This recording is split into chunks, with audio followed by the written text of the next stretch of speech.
This is the second video regarding formation of a joint stock company. As per the syllabus, formation of joint stock company is a part of chapter 2, forms of business organization. In NCERT book, it has been shown separately as chapter 7.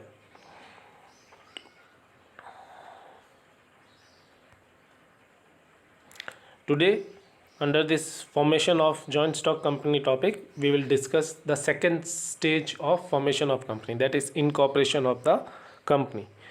In the previous video, we discussed about the promotion and promoters.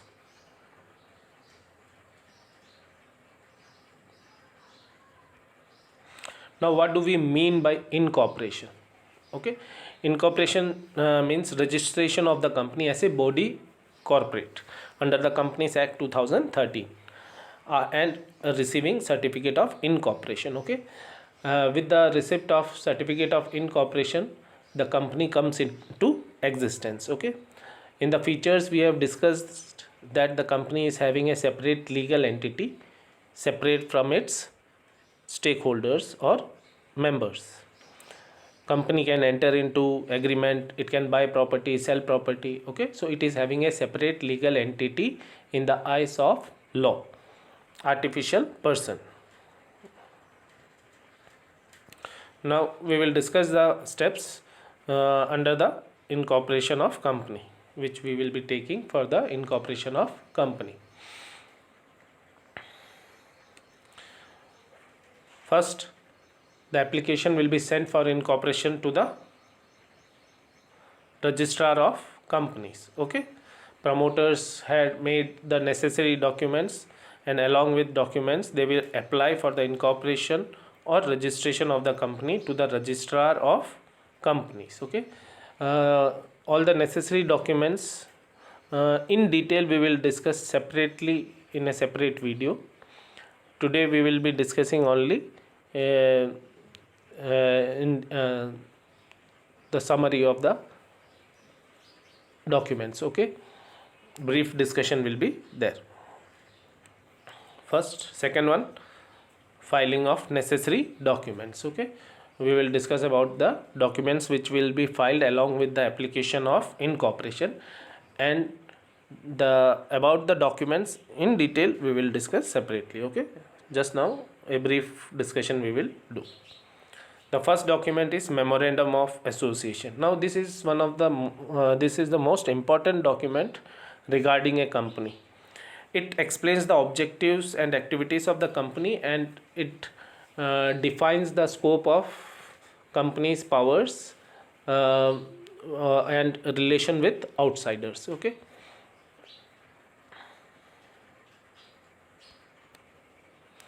second document, article of association. This document explains the rules and regulations relating to the internal management of company.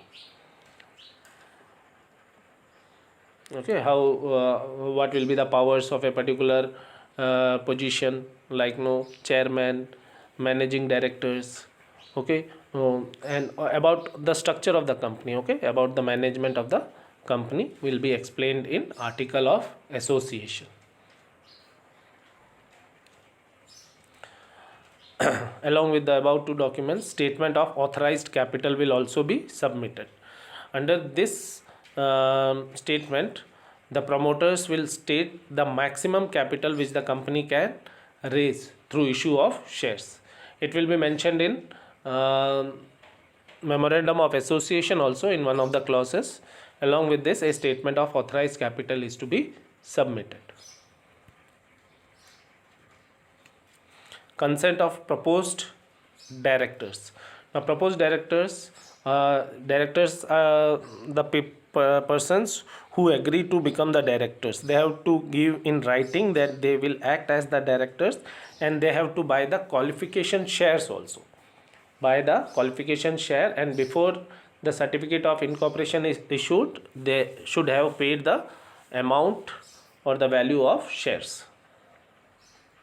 Okay, directors are required to buy a certain number of shares and make payment for these shares before the company obtains certificate of commencement of business. Okay, this is important thing, that the director should have purchased the shares, the qualification shares, and they should have paid it in full before the certificate of incorporation is issued to the company. Okay, the qualification, these shares are known as qualification shares.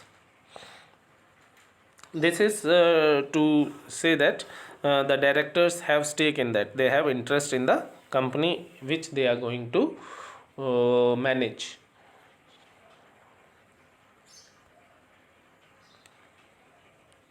Then the agreement, if any, with the proposed managing director or full-time directors or manager. If already a managing director has been decided or full-time directors have been decided, and if the promoters have entered into any kind of agreement, that agreement should also be placed along with the application.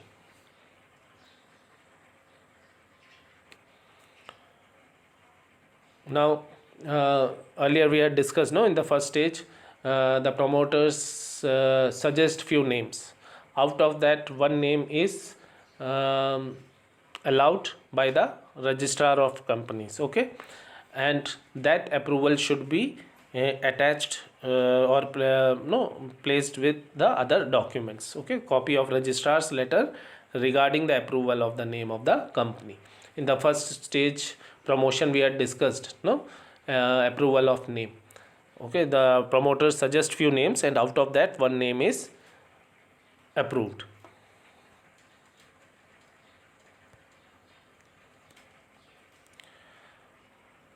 Then notice of the exact address. Now in the promotion they have already decided in which state they are going to situate their registered office or head office. Okay, and while submitting the documents they have to give the exact date, exact address of the registered office. Okay, and it can be submitted within 30 days after receiving the certificate of incorporation. If they have already decided, it's fine, otherwise they can submit it within the 30 days of receiving the certificate of incorporation.